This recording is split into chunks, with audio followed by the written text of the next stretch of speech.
Ассалаумағалейкум қазақ елі. Екісір ютуб арнасынан жарықтайлы тикток. Әрине кешке машық, күндіз жұмыс. Мынау қора сал депсіздер қазір күн ыстық болып отыр. Енді мынаның сваркасы қалды. Міне бүкіл жер цемент.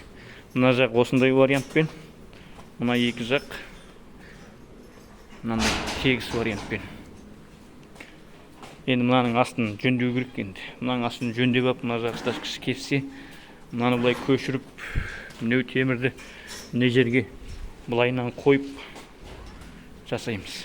Бірақ әзір тағы бір досымның қорасы басталып кетті. Соны шамалы жұмысын жеңілдетіп тастағасын, осыған қайтып ораламыз.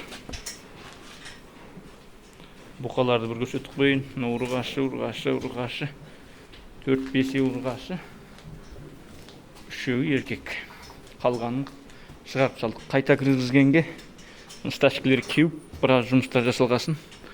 Жайлап қайта толтырамыз. Мына жағы досымдікі, мына жақ менікі бұйыртса.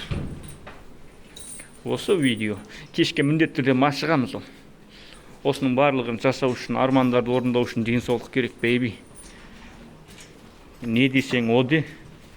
Денсаулық өзімдікі. Соның үшін ұялмайым да, негатив жазғанда жаза беріңдер. Денсаулық өзіме керек қой. Мен ауырсам гәне халыққа, үй іш бала-шағаға, ауырмасам гәне жұмыс жасай аламын да, ауырып қалсам мен мұсыр боламын да. Түсінесің ба? Денсаулығың болмаса мұсырсың да. Соның үшін денсаулық таялау керек. Бірінші байлық ол денсаулық. Соның үшін сен қудың дейсің ба, тудың дейсің ба маған. Үржар менен мақаншы, маған похуй, сағаншы болып тұр ғой.